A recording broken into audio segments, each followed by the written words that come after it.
L'année 1943 avait vu se succéder des opérations militaires sur tous les fronts, et l'année 1944 ne s'annonçait pas plus calme. Tous les regards étaient tournés vers Londres, où se préparait l'opération Overlord, le très attendu débarquement allié sur les côtes françaises.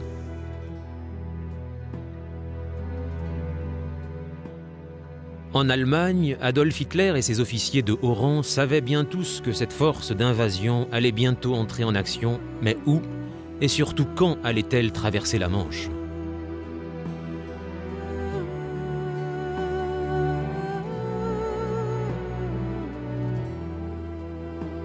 Les apparitions publiques d'Hitler étaient désormais très rares, car le Führer affrontait la réalité de la situation de l'Allemagne. Les Alliés progressaient sur le front européen et dans le Pacifique. L'Axe était mal en point.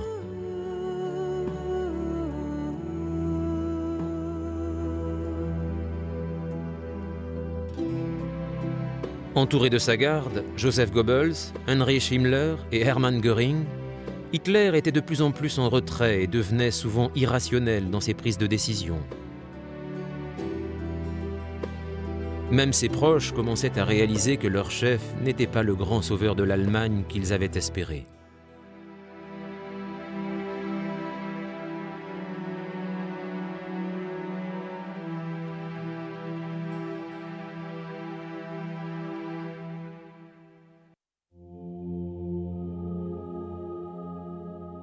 Lorsque la guerre éclata en 1939, Hitler semblait invincible après qu'il ait résolu les problèmes économiques et sociaux de l'Allemagne résultant de la Première Guerre mondiale.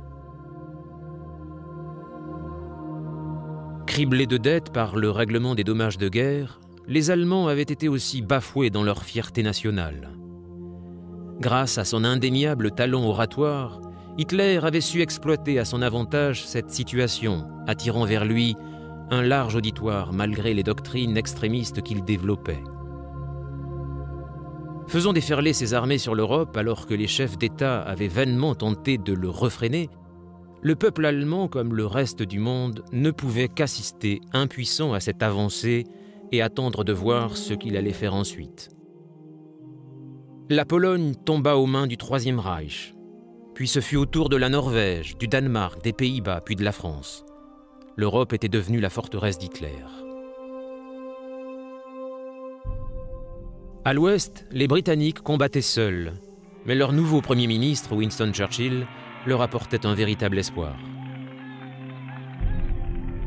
Quelques semaines seulement après avoir été nommé, Churchill mobilisa une immense flottille hétéroclite de petits bateaux pour sauver plus de 300 000 soldats alliés massés sur les plages de Dunkerque.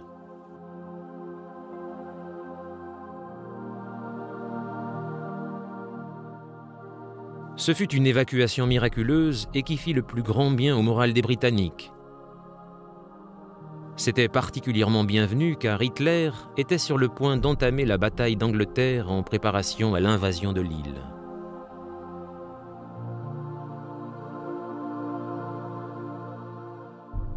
Le seul élément qu'Hitler n'avait pas pris en compte était l'esprit combatif des Britanniques, stimulé par un grand leader, Winston Churchill.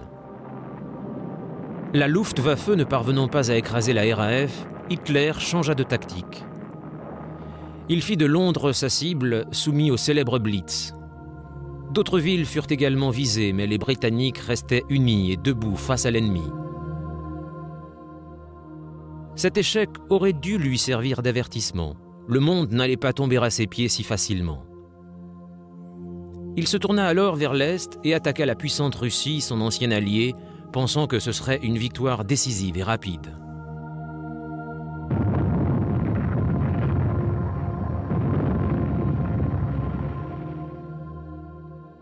Hitler n'était pas le seul agresseur. Son pacte tripartite avec les Japonais et les Italiens signifiait que les puissances de l'Axe étaient présentes tout autour du globe.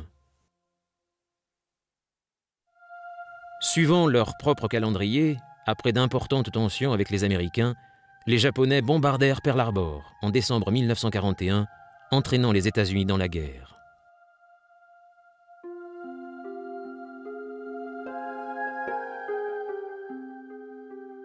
En seulement une année, Hitler était passé d'un affrontement contre un ennemi unique, mais résolu à se battre, à une confrontation sur plusieurs fronts.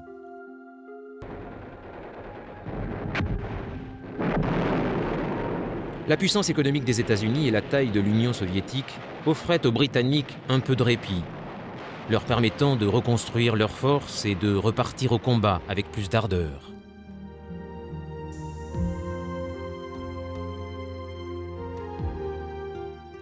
L'alliance entre les Russes, les Américains et les Britanniques n'avait pourtant rien de confortable en raison, essentiellement, du fait que Hitler avait signé un pacte de non-agression avec les Russes au début de la guerre. Joseph Staline, dictateur au même titre qu'Hitler, s'était partagé la Pologne avec le Führer et l'armée rouge avait traité les Polonais avec la même brutalité que les nazis.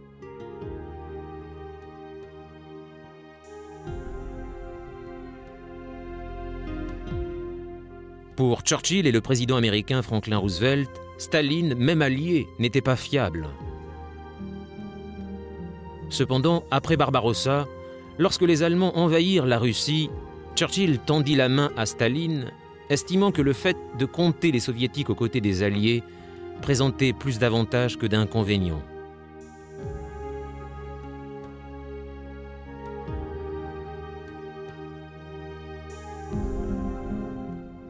Tout de suite, Staline s'enquit de l'importance qu'avait pour eux la campagne d'Afrique du Nord.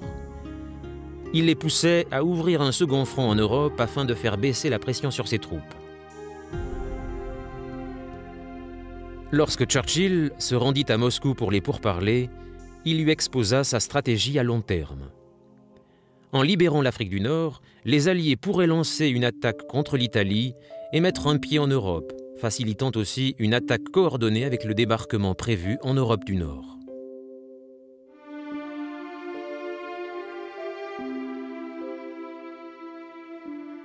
Souvent oublié, un débarquement en France avait déjà eu lieu, à petite échelle.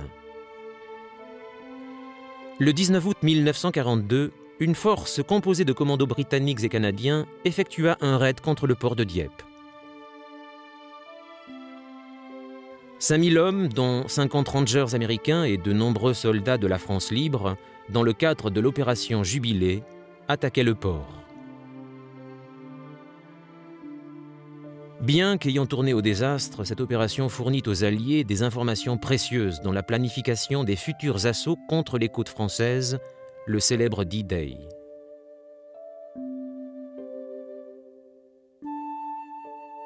Les pertes subies à Dieppe furent lourdes pour les Alliés, spécialement pour les Canadiens, et toutes les armes et les véhicules furent abandonnés sur la plage. Apprenant la nouvelle, Hitler eut cette boutade. Les Britanniques ont eu la courtoisie de traverser la Manche pour offrir à leur ennemi des échantillons de toutes leurs armes.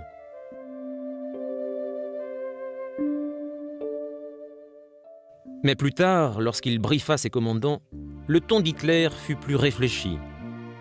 Nous devons réaliser que nous ne sommes pas les seuls à pouvoir tirer des leçons de Dieppe. Les Britanniques aussi.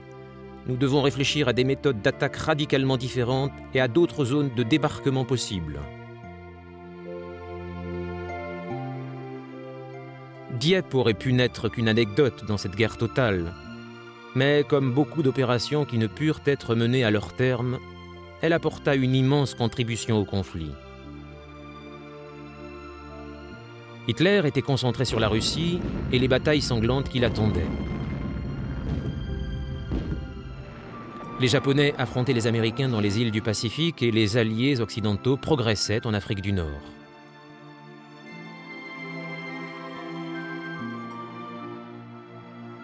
Sous le commandement du général Montgomery, les Britanniques battirent Rommel et l'Africa Corps lors de la bataille de El Alamein. L'opération Torche, qui fut le premier débarquement allié de la guerre, impliquant une importante force amphibie, repoussa les forces de l'Axe en Tunisie.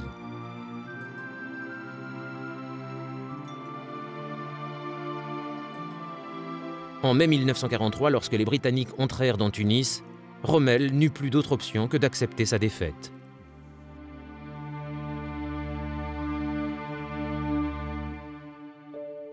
Le combat pour l'Afrique du Nord était terminé et les Alliés mirent vite à profit l'avantage acquis et se préparèrent à attaquer le sud de l'Europe par l'Italie.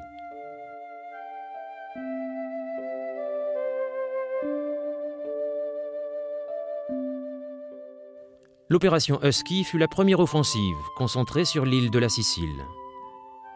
Après une rapide victoire, l'Italie s'annonçait facile à prendre.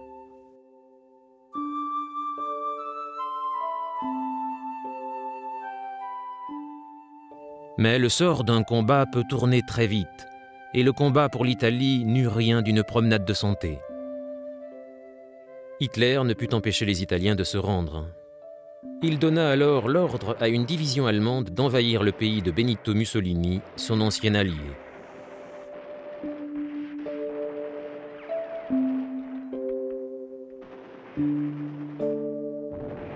Cela eut pour effet de rendre la prise de Rome par les troupes américaines, britanniques et canadiennes bien plus difficile que prévu.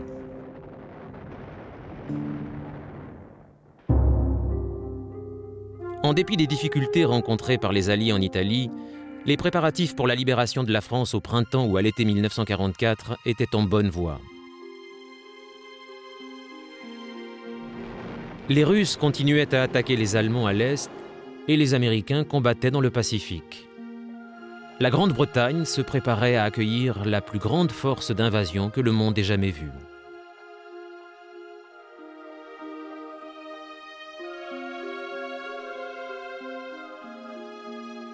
L'évolution de la situation et les progrès des Alliés importaient peu à ceux que Hitler avait condamnés au camp de concentration, les Juifs, les Gitans, les Polonais.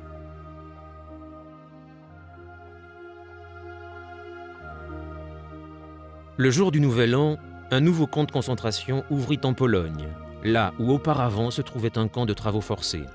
Il fut placé sous le commandement sans pitié d'Amon Gott. Le traitement inhumain de ces déportés est mis en lumière par le film La liste de Schindler, qui a montré à la nouvelle génération les horreurs de cette guerre.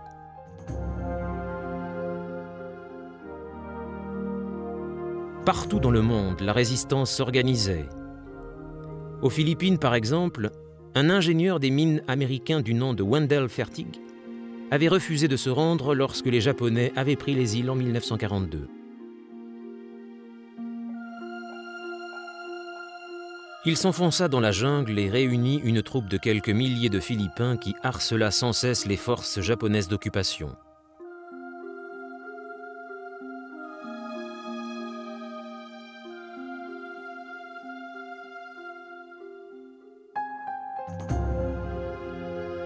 Wendell Fertig cessa ses activités de guérilla dans la jungle philippine seulement lorsque le général américain Douglas MacArthur revint reprendre les îles aux Japonais à la fin de 1944, comme il l'avait promis.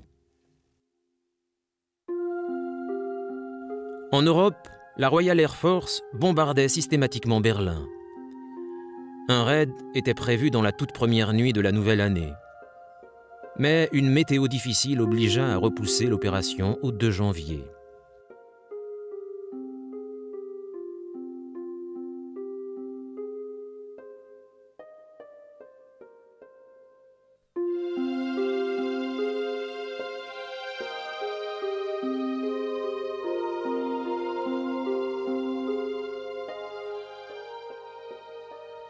Dans le Pacifique, les Américains continuaient d'avancer en Nouvelle-Guinée et en Nouvelle-Bretagne.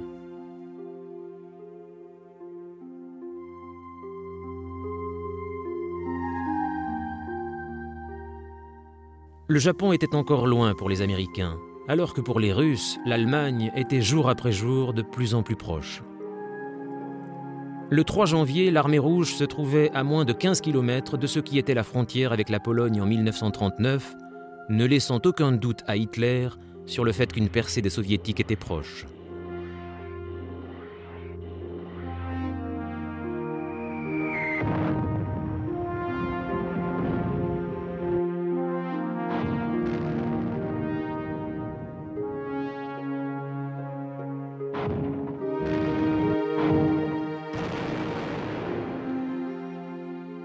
Hitler était préoccupé par la menace d'une invasion alliée qui traverserait la Manche.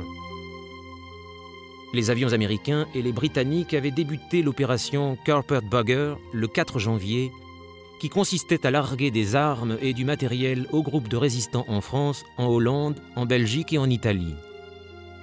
Des opérations méticuleusement se préparaient.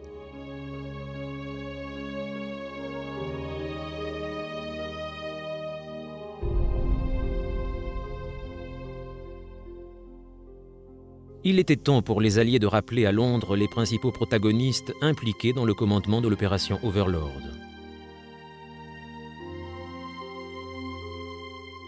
Le général Bernard Montgomery, désormais Sir Bernard, depuis son anoblissement par le roi George VI, en reconnaissance de sa victoire à El Alamein, était rentré d'Italie pour prendre le commandement du contingent britannique de la force expéditionnaire. Pour ces hommes, Monty, comme il le surnommait, était le héros qu'il pourrait suivre au bout du monde. Mais pour ceux en charge de le diriger, Monty était un électron libre. Il était indispensable pour combattre Hitler, mais, de notoriété publique, il était plus facile d'être sous ses ordres que de travailler à ses côtés. Il était infernal à diriger.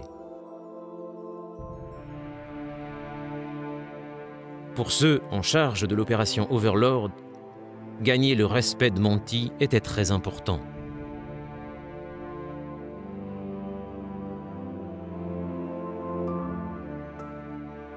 La décision de nommer un commandant en chef de la force d'invasion avait été prise en 1943. En janvier 1944, il était temps pour le général Eisenhower de prendre son poste à Londres. Sur les terres de Winston Churchill, travailler avec le Premier ministre britannique était déjà un défi permanent. Il en allait de même avec Monty. Il allait falloir une main de fer pour maintenir le programme sur ses rails.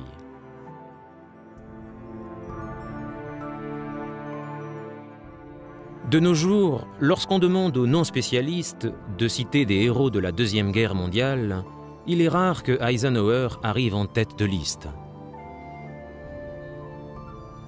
Et pourtant, sans le comportement calme d'Eisenhower, sa détermination, son sens politique et sa brillante pensée militaire, le sort de la Seconde Guerre mondiale aurait été bien différent. Il faut donc se pencher sur l'homme en charge de l'exécution de l'opération Overlord, qui deviendra par la suite le 34e président des États-Unis.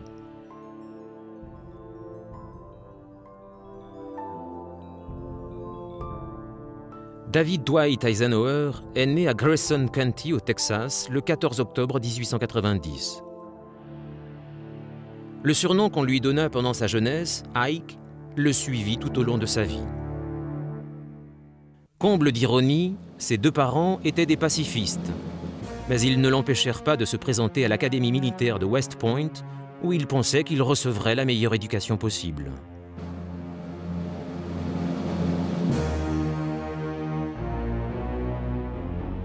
Eisenhower était à West Point lorsque la Première Guerre mondiale éclata. Il débuta à cette occasion sa carrière militaire, mais lorsque les Américains entrèrent dans le conflit en 1917, les responsabilités d'Eisenhower dans la formation du corps des blindés le maintinrent près de chez lui. Après l'armistice de 1918, Eisenhower consolida sa carrière pendant les années 20 et 30 sous le commandement d'hommes forts comme le général MacArthur.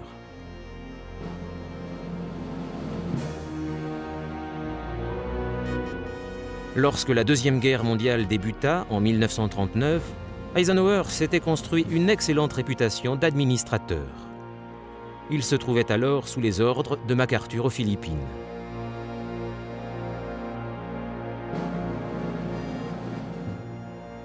Lorsqu'Eisenhower rentra aux USA pour prendre un poste en Californie, puis au Texas, il monta très rapidement dans la hiérarchie, passant de lieutenant-colonel à général, attaché à l'état-major de Washington à la fin 1941.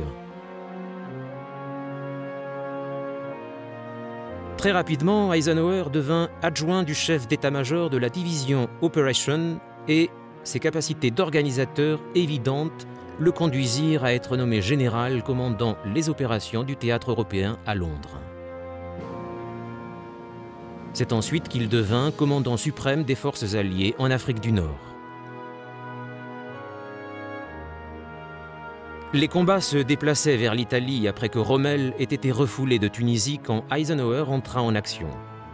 Il n'avait jamais combattu sur les champs de bataille, mais ses capacités de commandement étaient incontestables dans la lutte contre le Troisième Reich.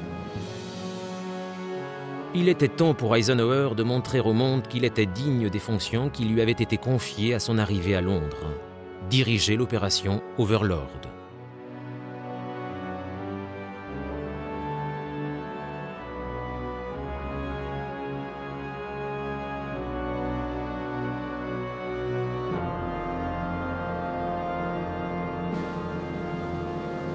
Il était important, alors que Eisenhower et les meilleurs stratèges militaires traçaient les plans du futur débarquement, que le peuple britannique fasse le maximum pour participer à l'effort de guerre.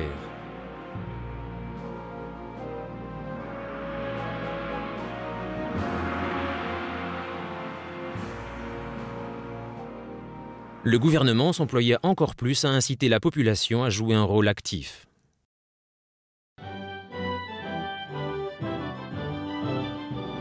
Depuis les premières campagnes encourageant à planter des légumes pour la victoire, d'autres mesures avaient été prises pour assurer une alimentation aussi saine que possible. Au début de 1944, le rationnement était dans les mœurs. Apprendre aux familles à gérer au mieux leurs allocations hebdomadaires était considéré comme une affaire d'État. Le ministère de l'Alimentation avait diffusé un livret d'économie domestique pour une alimentation saine, enrichi de recettes imaginatives, pensées pour accommoder ce qui était disponible. Des artistes populaires avaient même été engagés pour promouvoir cette cause. Les premiers rationnements en 1940 concernaient le bacon, le beurre et le sucre, rapidement suivis par la viande, le thé, le jambon, les biscuits, les céréales du petit déjeuner, le fromage, les œufs, le lait, les fruits en conserve et les bonbons. Certains aliments apparurent parfois hors rationnement, comme la viande de baleine, mais même les cuisiniers les plus chevronnés du ministère ne trouvèrent aucun moyen de la rendre agréable au goût. L'idée générale du rationnement était d'assurer que, peu importait d'être riche ou pauvre, la nourriture et les produits essentiels devaient être distribués équitablement. Il serait utopique d'imaginer qu'il n'y avait pas de marché noir.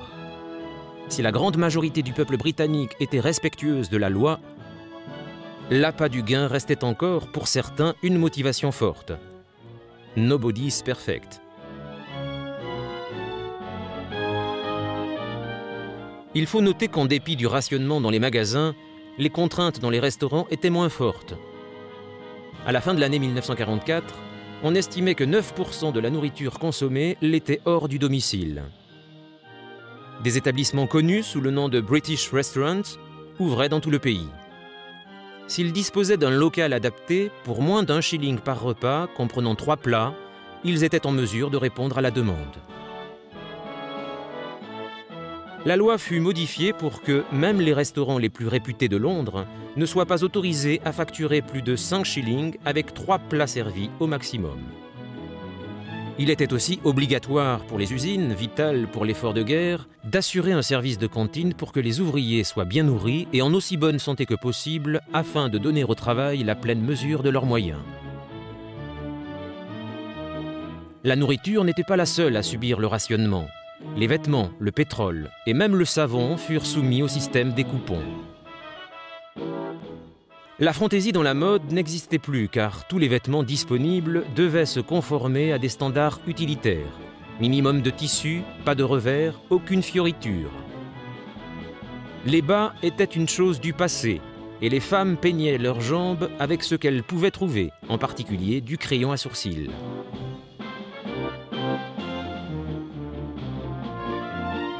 Mais lorsque les premiers GIs arrivèrent en Angleterre en 1942, ils apportèrent avec eux le luxe, des bas nylons, du chocolat, du chewing-gum, des cigarettes, ce qui les rendit très populaires.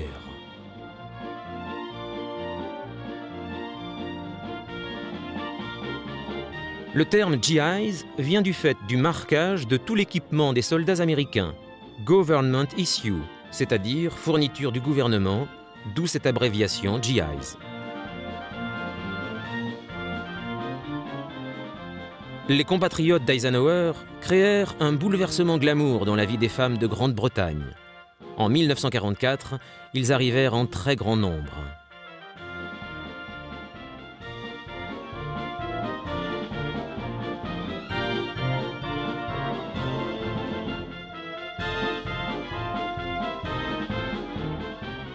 Cela ne simplifiait pas les relations anglo-américaines, en particulier parce que les hommes restés en Angleterre sur le home front ne portaient pas d'uniforme et de ce fait étaient mal considérés. Les GIs étaient jugés surpayés, sursexués et omniprésents par les Britanniques. Trop entreprenants aussi, mais les demoiselles avec lesquelles ils flirtaient et dansaient ne s'en plaignaient pas. Néanmoins, il y eut de nombreux cœurs brisés. 1 500 000 GIs stationnaient en Angleterre en préparation du D-Day. Plus de 15 000 d'entre eux épousèrent des Anglaises dans la seule année 1944. Ce phénomène d'épouse de GIs eut pour conséquence que beaucoup de ces jeunes femmes s'exilèrent vers les États-Unis pendant et surtout après la guerre. Ces mariages, souvent nés d'une romance de seulement quelques jours, entraînèrent de nombreuses désillusions et la dure réalité de la vie dans un autre pays, à des milliers de kilomètres des familles, ont fait qu'une grande partie de ces unions hasardeuses se sont terminées en divorce.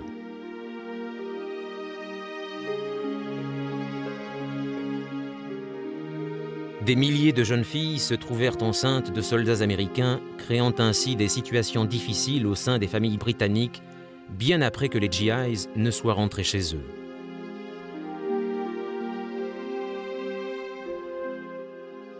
Les Britanniques en activité sur le home front déploraient la conduite de leurs alliés qu'ils ne pouvaient concurrencer. Ils étaient généralement ignorés par la gente féminine car en moins bonne santé, chargés de tâches bien moins valorisantes, souvent réformés ou pire encore, insoumis. Un groupe reconnu comme objecteur de conscience avaient même été autorisés à ne pas combattre car leur religion et leurs croyances leur interdisaient de le faire.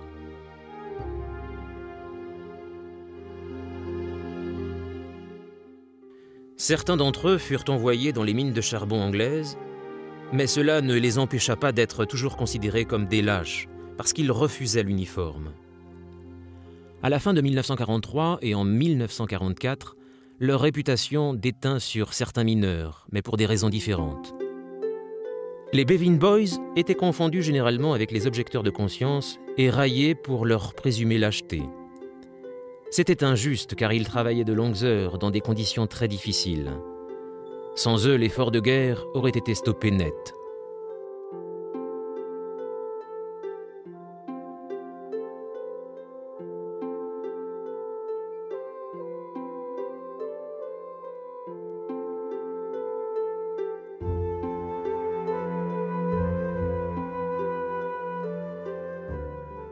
La coalition dirigée par Churchill comportait un certain nombre de ministères spécialement créés, entre autres le ministère de l'Alimentation, celui du Travail et celui du Service national dirigé par Ernest Bevin. En mai 1939, après que les troupes d'Hitler soient entrées en Tchécoslovaquie, un décret sur l'entraînement militaire avait été promulgué pour donner au gouvernement britannique la capacité de mobiliser les hommes de 20 à 22 ans pour 6 mois d'entraînement militaire. Après la déclaration de guerre, le Service National Act devint une loi et les hommes de 18 à 40 ans furent mobilisés, puis jusqu'à 51 ans en 1941.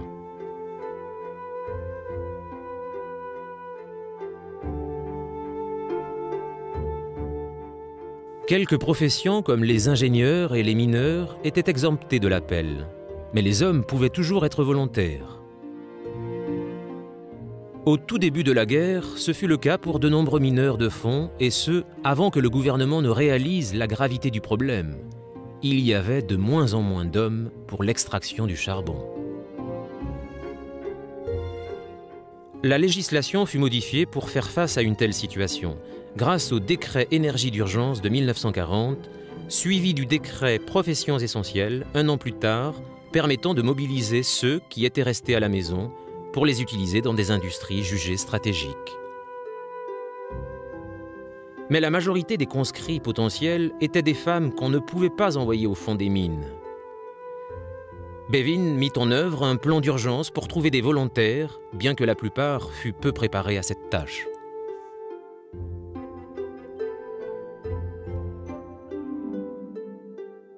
Les mineurs pouvant agiter la menace d'actions revendicatrices, Bevin devait agir vite.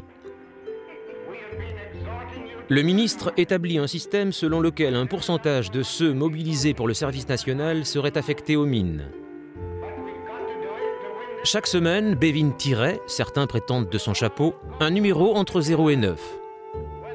Tous les hommes mobilisés cette semaine-là, avec un numéro de service national, se terminant par le numéro tiré, étaient affectés aux mines plutôt qu'aux forces armées. Le système ne fut pas très populaire et la carrière politique de Bevin en pâtit. Il se révéla cependant efficace et ces mineurs, après un discours du ministre pour les encourager, reçurent le nom de Bevin's Boys. Nous avons besoin de 720 000 hommes en permanence pour cette industrie. C'est là où vous intervenez. Nos soldats n'atteindront pas leurs objectifs si nous n'avons pas une production de charbon suffisante.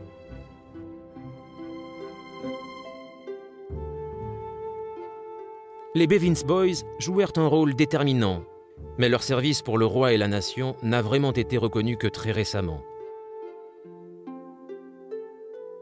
À la différence de ceux qui avaient été enrôlés dans l'armée, ils ne furent libérés que plusieurs années après la fin de la guerre et ce fut injuste. Le futur débarquement prenait forme et passait du stade de projet lointain à celui de réalité.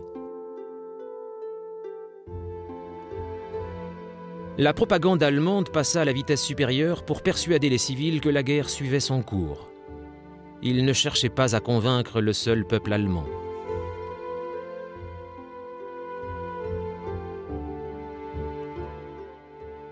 Les émissions radio de la propagande allemande étaient aussi diffusées en anglais pour tenter de miner le moral des Alliés en ciblant directement les civils. Au cours d'une émission de radio qui s'appelait « L'Allemagne appelle », un personnage de fiction nommé Lord Ho-Ho évoquait la possibilité de trahison de la part des chefs alliés. En janvier 1944, il suggéra qu'ils étaient sur le point de tomber sous la coupe des Russes, jouant ainsi de la peur du communisme des Britanniques et des Américains. Les Allemands espéraient aussi que l'opinion publique mettrait la pression sur Churchill pour qu'il ratifie un accord de paix avec Hitler. De tels programmes étaient pour les services de renseignements alliés le signe que les nazis tentaient désormais n'importe quoi. La voix la plus célèbre à avoir joué Lord Ho-Ho était l'Américain d'origine irlandaise William Joyce, qui avait quitté l'Angleterre pour l'Allemagne au début de la guerre. Comme membre éminent de l'Union britannique des fascistes, il aurait dû être interné. À la place, il fut naturalisé citoyen allemand. Joyce fut capturé en Allemagne par les Britanniques juste avant la fin de la guerre et fut pendu pour trahison. Bien que n'étant pas sujet britannique, il fut avancé que Joyce avait menti une fois pour obtenir un passeport britannique, ce qui en faisait donc sa nation de choix, le rendant ainsi coupable de trahison, un crime capital. Maintenant, Hitler se raccrochait à n'importe quoi pour continuer à espérer. Le Führer était convaincu au début de l'année 1944 que le plus urgent était de développer les avions à réaction pour repousser le débarquement allié.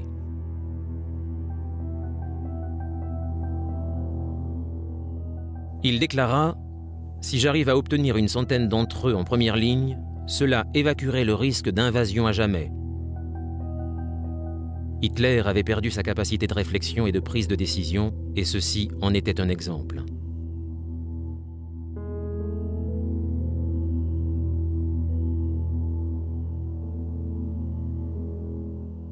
Un autre problème auquel Berlin devait faire face était d'expliquer la défaite au peuple allemand, et en particulier celle de Rommel en Afrique du Nord. Il avait été tant proclamé que ce général était un génie militaire invincible que tout ce qu'il pouvait faire ensuite risquait de devenir un problème.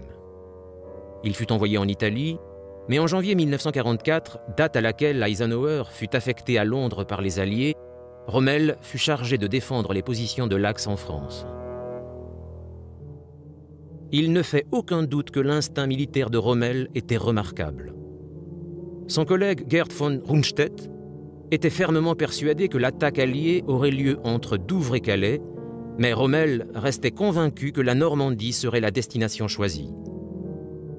En conséquence, Erwin Rommel, le renard du désert, favori d'Hitler, passa les mois de janvier et février 1944 à parcourir les plages et la campagne normande.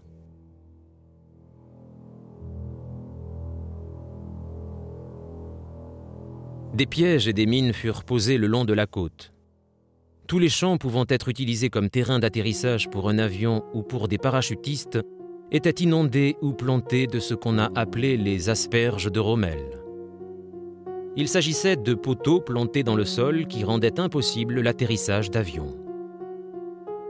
Il allait falloir quelques mois avant qu'il ne s'avère qu'il était dans le vrai. Pour le moment, du moins, tout ce que Rommel pouvait faire était de préparer le terrain.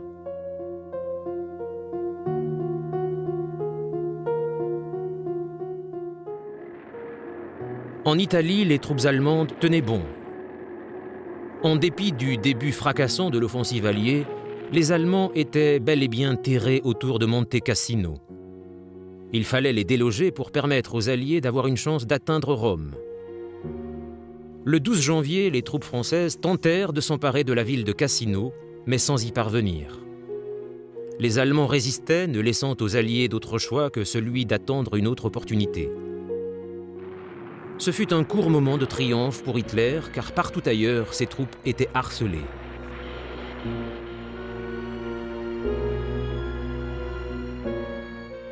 Dans toute l'Europe occupée, les résistants se dressaient contre leurs oppresseurs. En Yougoslavie, le leader des révolutionnaires, le général Tito, fut un aiguillon permanent dans le flanc nazi. C'était encore plus vrai à cette période car il recevait une aide considérable des Britanniques et des Américains grâce à d'incessants parachutages.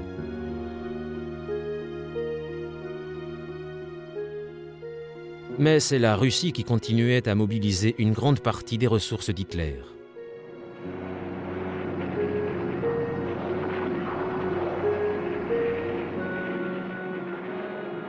Le 15 janvier, l'armée rouge finit par briser les défenses allemandes autour de Leningrad. Le combat fut si violent que les Russes ne firent que très peu de prisonniers. Plus de 60 000 soldats allemands furent tués quand l'armée rouge nettoya toute la zone de Leningrad.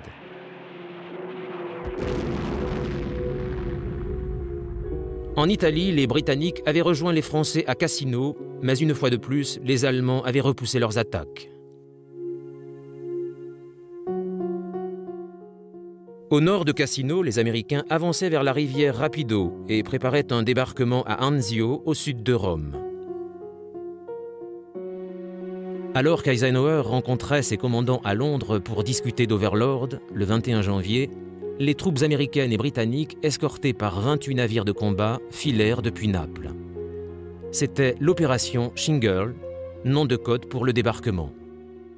Quelques minutes après minuit, les troupes débarquaient.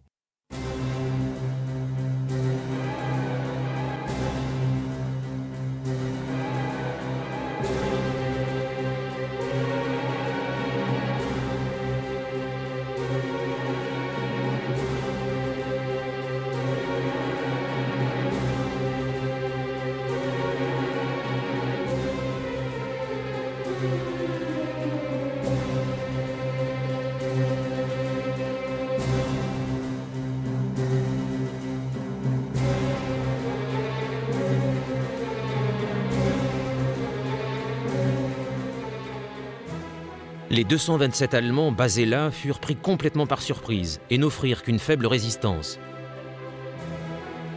En 24 heures, 36 000 soldats avaient débarqué et seulement 13 perdirent la vie.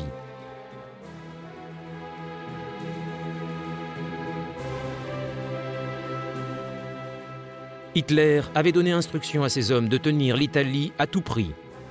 Très vite, les Alliés réalisèrent qu'en dépit de leur premier succès, Anzio était loin d'être sécurisé. Les avions allemands frappèrent le 23 janvier, coulant des navires de soutien et empêchant des chars et de l'artillerie lourde d'être débarqués.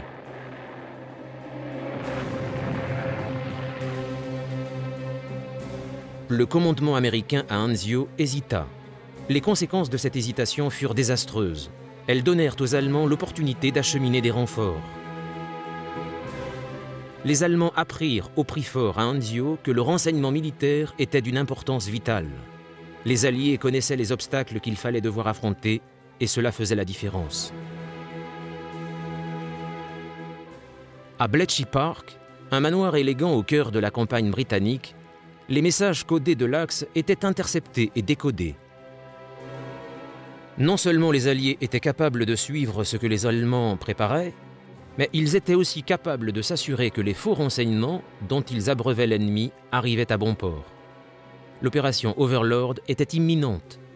Il devenait crucial que tous les efforts soient faits pour attirer l'attention des Allemands loin de la Normandie. Dans le cadre de l'opération Fortitude, une campagne sophistiquée fut élaborée pour leurrer les Allemands sur la localisation des plages de débarquement. Pour chaque vol de reconnaissance sur la Normandie, 2 autres vols, qui n'étaient que des leurres, concernaient le Pas-de-Calais. Le débarquement du premier groupe d'armées américain commandé par Patton, le fameux Blood and Guts, était en fait une pure invention. Mais les messages allemands décodés montraient aux Alliés qu'Hitler déplaçait des troupes depuis la Russie afin de contrer Patton et ses troupes imaginaires à Calais.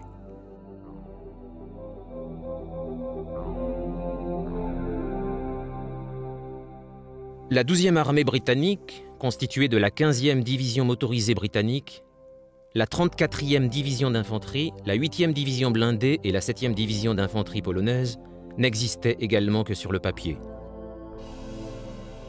Sauf sur Rommel, la campagne de désinformation fonctionna parfaitement. En revanche, pour ceux qui combattaient en Italie, en Russie et dans le Pacifique, les combats n'étaient pas fictifs.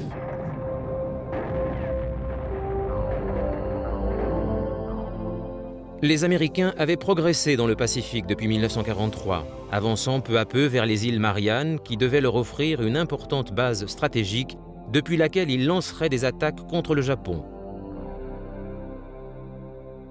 Mais avant d'atteindre les Mariannes, il leur fallait reprendre les îles Marshall.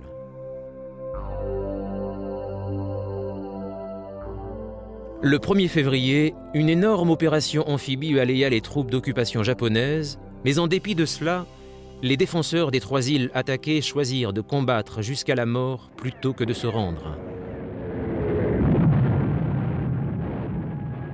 Les pertes japonaises furent lourdes. Des 8000 hommes présents sur une île, 7870 furent tués, tandis que les Américains ne perdaient que 400 hommes. Mais un assaut majeur contre Tokyo n'était pas encore envisageable. Il fallait en premier lieu mettre un terme à la guerre en Europe avant de bâtir une stratégie pour battre définitivement les Japonais.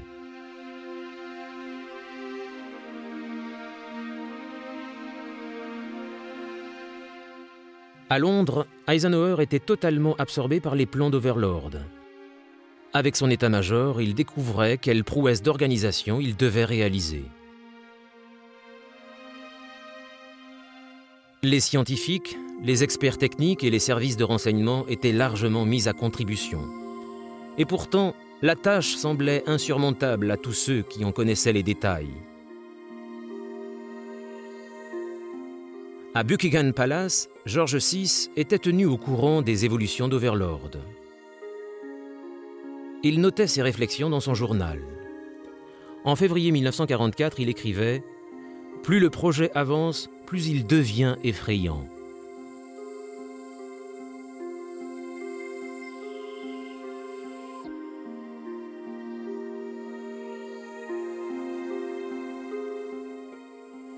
Une autre opération prenait également des proportions alarmantes, celle que les Alliés menaient en Italie afin de tenir leur position sur la tête de pont d'Anzio.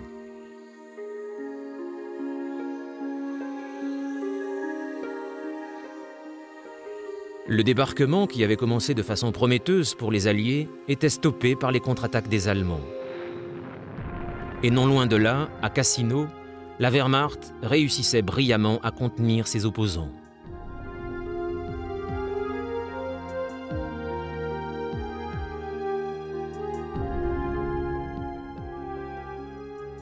En février, il devenait urgent de mettre un point final à la bataille de Cassino si les Alliés voulaient conquérir Rome avant le début d'Overlord.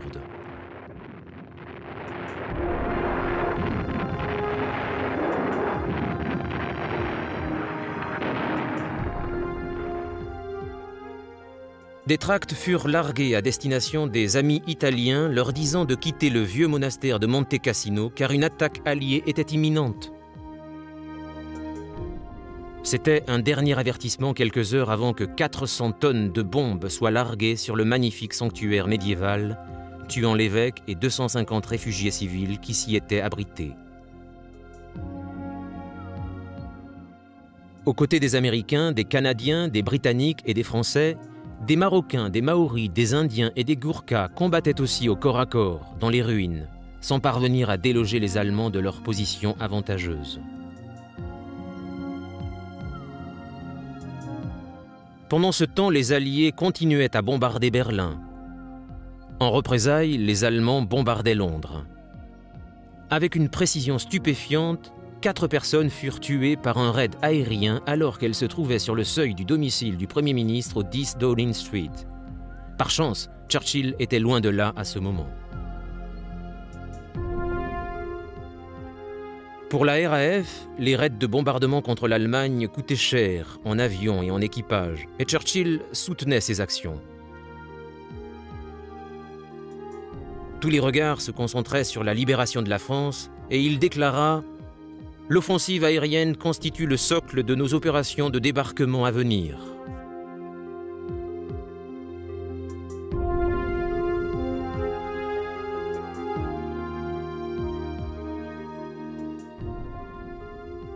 Dans le Pacifique, les Américains de leur côté bombardaient tout ce qui avait un intérêt stratégique, navires de guerre et de commerce, terrains d'aviation, etc.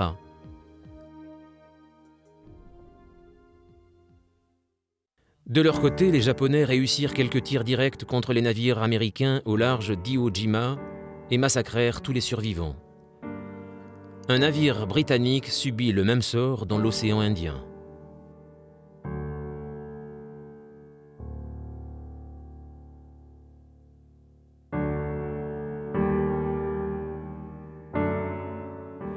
Dès qu'un sous-marin japonais avait coulé le navire ennemi, il faisait surface afin de mitrailler les survivants à bord de leur radeau de survie.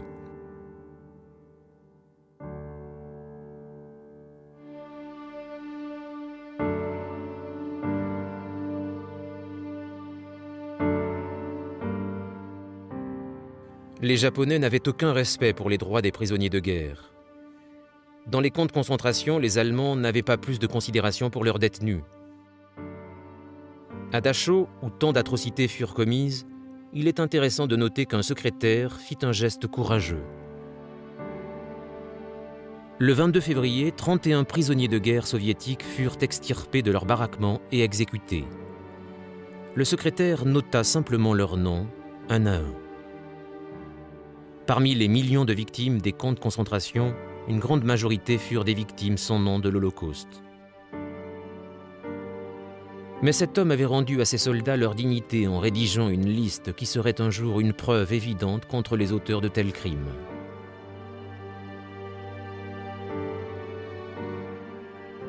Le printemps arrivait et le moment du débarquement approchait. Les renseignements militaires alliés travaillaient sans relâche pour masquer, tant que faire se pouvait, les préparatifs et détourner les regards de l'opération d'Overlord.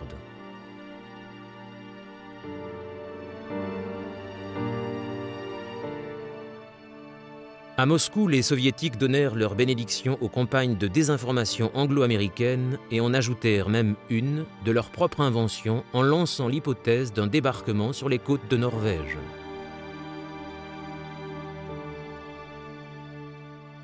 Une nouvelle attaque contre Monte Cassino venait d'échouer et des troupes allemandes marchaient sur la Hongrie.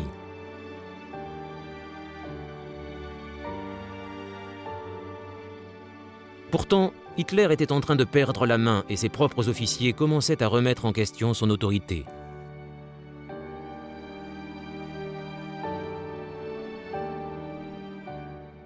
Depuis sa nomination au poste de chancelier, Hitler avait toujours redouté une tentative d'assassinat. Il s'était fait un grand nombre d'ennemis et son propre entourage pouvait aussi tramer un complot contre lui. Il n'était plus au fait de sa puissance, mais pouvait encore infliger aux Alliés des revers et compliquer l'opération Overlord.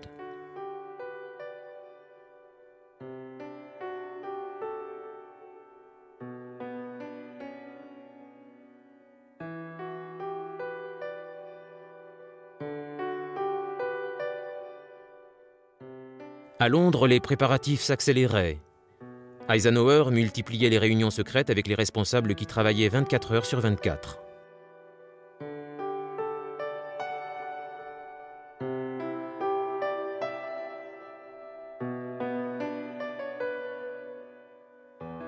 En Grande-Bretagne, chacun donnait le maximum de lui-même, quelle que soit sa tâche et son poste.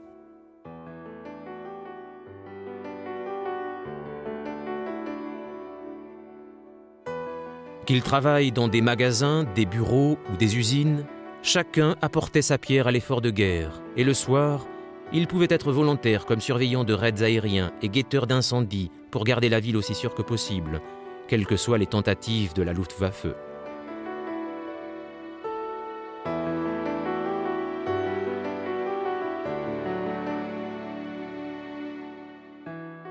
Le sort du monde libre était entre les mains des experts, travaillant à concevoir l'offensive amphibie la plus audacieuse que le monde ait encore jamais connue. S'ils échouaient, Hitler aurait une chance de renverser le cours de la guerre à son avantage, car, après une opération d'une telle envergure, les Alliés n'auraient alors plus de réserve pour attaquer à nouveau.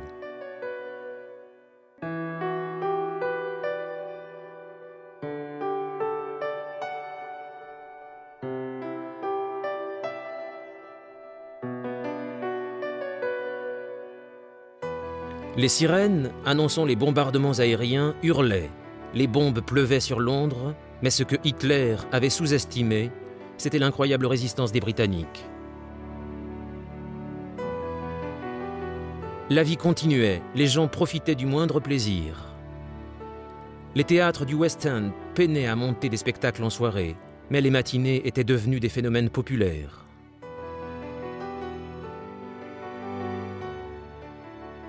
Les lieux pouvaient être insolites. La National Gallery, par exemple, accueillait la pianiste classique Dame Maya Hess, et les londoniens de toute extraction prenaient un moment entre leurs obligations pour venir applaudir Beethoven, Brahms et Mozart.